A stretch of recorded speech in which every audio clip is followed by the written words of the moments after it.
One of the most often unthought of side effects of opening an Etsy business or running a business in general is dealing with those customers that are a little crazy, a little nutty. I mean, lack of PC here, but let's just call it what it is. If you deal with enough people over time, the crazies are going to come out of the woodwork.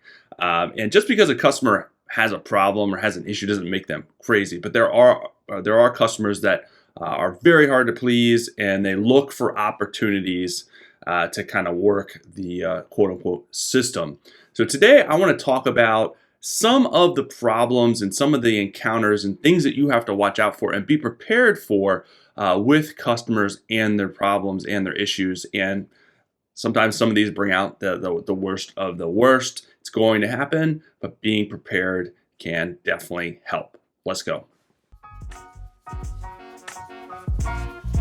Hey everyone, what is going on? Welcome back to the Handmade and Beyond podcast. I'm LL, your host, and I am glad to be back with you guys as usual, talking about Etsy, seeing how I can help your business alleviate some of those pain points. And today I'm going to talk about the customer issues that you're going to encounter, and some of those customers may be a little crazy, for lack of a better term. And I remember when I was writing the notes for this episode, I thought about what is my craziest customer encounter that I've had. And you will encounter some. Thankfully, it is few and far between.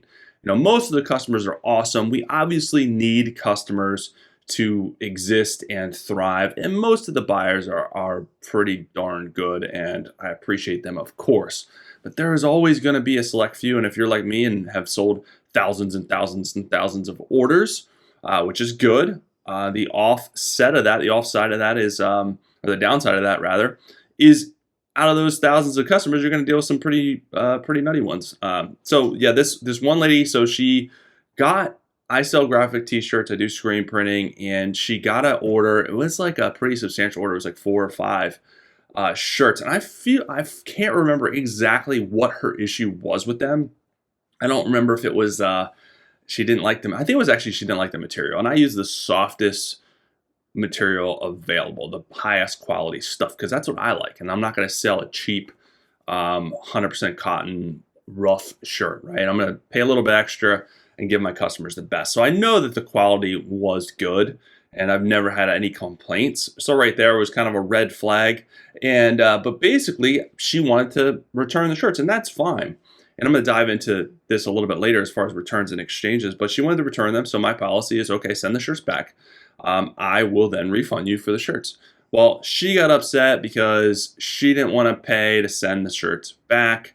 And she didn't even want to send the shirts back. She was basically wanting like something like Amazon does from time to time, where it's like, okay, just give me the refund, keep the shirts. So she actually didn't even want to send the shirts back. She wasn't really necessarily complaining about even paying to send them back. She was like, I don't want to send them back. I don't want to go through the trouble of sending them back. I just want you to refund me. And I basically told her, no, I'm sorry, I'm not going to do that. We need the shirts back because that is a cost to us to be able to issue the refund. So she basically then proceeded to tell me that she would rather just cut the shirts up so that I know that she's not using them rather than send them back. And I was like, okay, well, that's your prerogative if you want to cut up your clothing, but that's a wacky thing to say to me, and it really doesn't matter to me what you do with them. So needless to say, that was the end of the conversation. I never heard from her again. I thought maybe I would get the shirts back cut up as like a malicious thing. But yeah, it was just totally out of left field. It was a totally wacky thing to say to somebody, to threaten me to cut up shirts rather than send them back. I don't know where she was coming from. Maybe she was having a bad day. Who knows? But that's the kind of things that you will sometimes deal with. Maybe not that extreme. That was probably the nuttiest customer I've had. And part of it is just, it made no sense. So let's dive into a few scenarios, kind of what I've alluded to earlier, to talk them through so you guys know how to prepare. And granted, a lot of these scenarios are common. This doesn't mean the customers are crazy, but some people will take it to the next level. So returns and exchanges, kind of what I was just talking about. First of all, should you offer returns and exchanges? I would, except for custom products, right? Unless it was a humongous product as well. Maybe you don't want to offer return and exchanges just because it's going to be a nightmare for them to send it back. But most cases, I think you should offer returns and or exchanges, or at a minimum a return if for some reason they get it and they don't like it, or they no longer want it, or whatever the case may be. Having a return policy, and you can select the date frame they have to reach out to you to return the item. Now, granted, do I go back and look and see how long they've had the item before I accept the return? Do I stick to the 14-day policy that I have set? No, not really. I'm still going to accept the return if they really want to do it, unless it's been like 6 months. But if they're at like 20 days, 30 days, and they reach out to me wanting to return, yeah, I'm sure I'll honor it. I'm not going to be a stickler when it comes to that. I just have it set that they have to reach out to me within 14 days. So that's something that you should consider, the time frame there, and if you should accept returns or exchanges. And then the other part of this is who pays for shipping, right? The way that I do it is, if you want to return or exchange, you have to ship the item back to me, pay to ship it back to me, and then I will pay to ship the new one to you. So yeah, sure, I eat shipping costs to ship back, but my shipping costs aren't that expensive because I am selling lighter stuff. So it's a customer service aspect. I want those people to be happy, so I will eat the shipping cost to ship that back to them for an exchange, so to speak, or a return for another product, which would be exchange. Returns, obviously, the shipping has no bearing on me. I do not pay. If they just want to send their stuff back for a return, I'm not going to pay to have that stuff shipped back. Unless, the one caveat to this is unless you made a mistake. If you sent them something that was damaged, you sent them the wrong thing, of course you will exchange that for the right thing unless they no longer want it. Then you'll send them a prepaid label, which you can do through Etsy, paying for the shipping, and they ship the item back for you. So that's the one caveat to this, and I really never have had an issue. Every once in a while, you may have someone gripe about paying to ship it back because they're used to doing Amazon and stuff like that. But I think most people understand that it's Etsy. These are small business owners, so I really have never had a lot of pushback on that as far as them paying to ship the item back in order to get a refund or an exchange. Just how I do it, something to consider. Again, there's lots of different variables. How big your item is it custom? So those things definitely come into play. Now, for refunds, again, this is something that once I have the item back, then I will process a full refund. But the caveat to this, again, is I do not process a refund on the shipping costs. All right, so I will, if the item hasn't shipped out yet and they want a refund, they want to cancel their order, sure, I'll refund the whole amount. But the shipping cost is a sunk cost. So I've already paid that. They are the ones that want to return the item, so I do not refund them the shipping costs that I already paid. Again, this is a policy. I have it written in my policy section, so this is something that you should consider. But I mean, if you're shipping bigger stuff, and it's costing you 30, 40, 50 bucks to ship it, you're not going to want to issue that as a refund. I mean, that's going to be a huge loss. You can't run a business like that. You're going to lose your ass, as they say, by doing it like that. So make sure it's in your policies, and you're usually good to go. Now, the caveat to refunds, you can use this as a tool. Refunds as a tool if, say, maybe they got the item a little bit later, whether it's your fault or the post office's fault. You can issue a partial refund. You can issue a refund on shipping only. So you can use that as a tool if you make a mistake to help alleviate and solve problems. So that's just something, you have those tools in your tool belt, and partial refunds is part of that. Would I issue a full refund? Very rarely, unless I totally jack something up, right? If they needed something by a specific date and it came completely late due to my fault, or I sent them the wrong item, then I'll be like, okay, I'll just issue you a full refund right away. I won't make you ship it back. I won't, or I'll pay to have you ship it back, but either way, I won't make you wait. I'll issue you a full refund. So depending on the scenario and the seriousness of it, holy smokes, I had a seizure there. You can use those different things to your advantage to help alleviate the customer. A lot of times, how the customer is approaching you in their messaging, how angry they are, and how to really kind of hit it head on to de-escalate the situation, because that's more times than not. Respond fast, move quickly to de-escalate with a solution, resolution. Don't make it even trickier. or cumbersome for the customer, and you'll be good to go. Most customers you can de-escalate and make them happy at the end of the day. All right, so the next things that you're going to run into, and this is kind of related to customers, kind of not, but it's scams.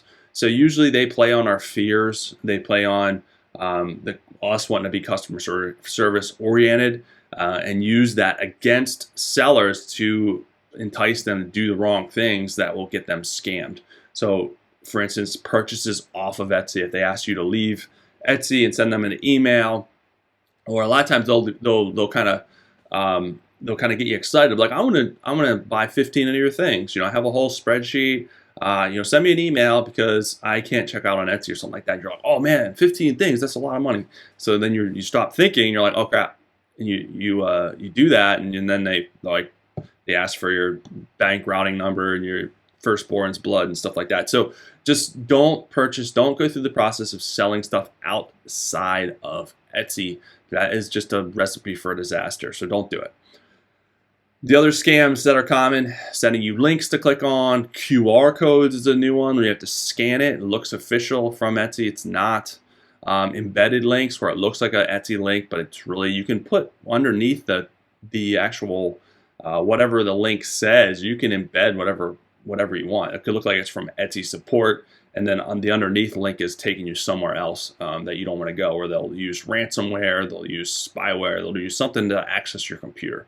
So no links. Do not click on links that you're getting. Etsy now has a tab specifically in messages for stuff that's delivered from them, right? So if it's not in the from Etsy tab, ignore it, mark it as spam, move on with your life. Don't even consider it.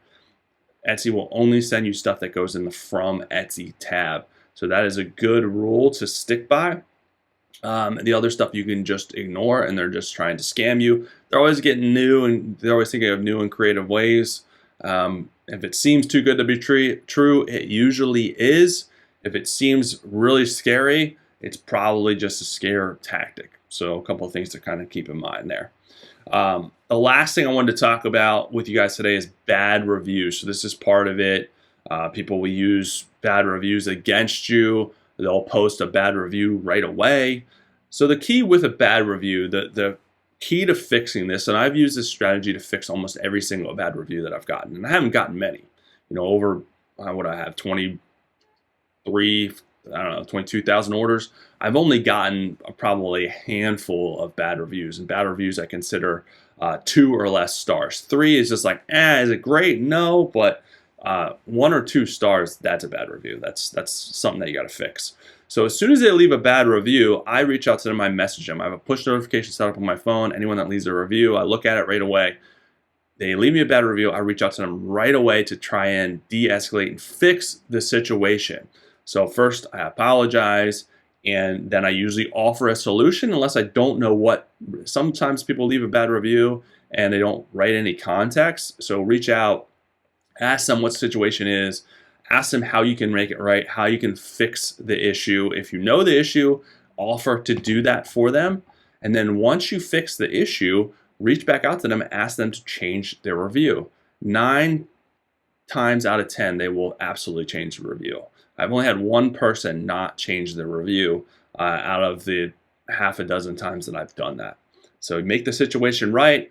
Be fast, be quick in your responses, solution-oriented, apologetic, even if it's not quite your fault, within reason, right? Sometimes we're just gonna have to eat a bad review. If it's something ridiculous, then what you do is you respond to that review with your side of the story, basically saying, I'm sorry that they felt this way. Here is what I did.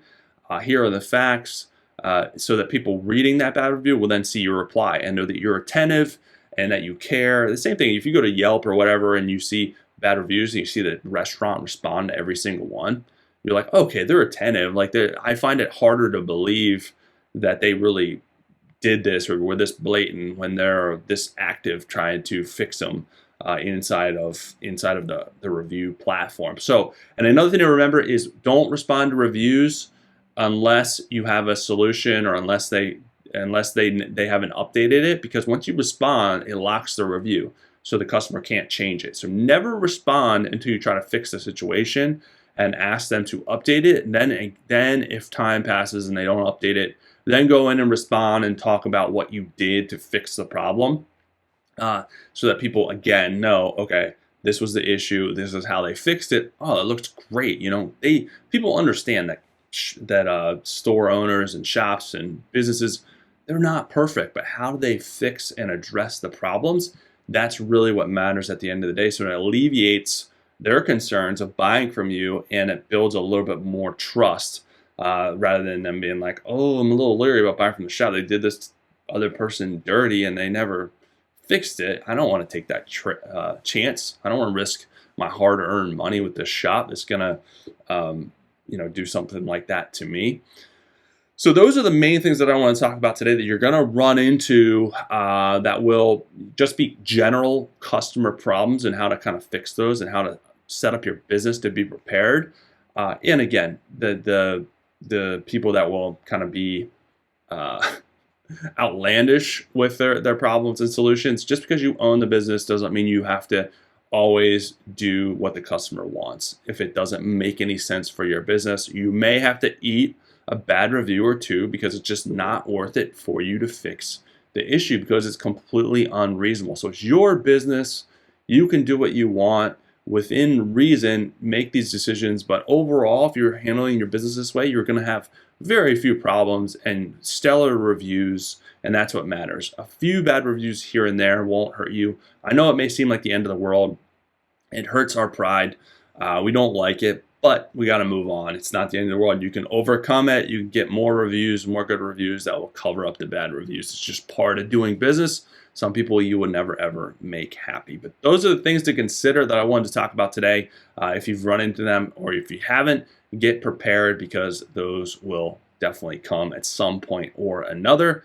I'm going to leave you with a free copy of my Etsy SEO Success Guide. If you guys haven't downloaded that, make sure you get it. Tips, tactics, strategies to be successful on Etsy and master SEO, which is bringing traffic and sales to our shop, which is what we all want. It's about 24 pages of really, really good content for you guys. Lots of gold nuggets in there based on my experiences and years of selling on Etsy. Get that at handmadeandbeyond.com/Etsy SEO Success. That's all I got for today, guys. Have an amazing rest of your day and a good week.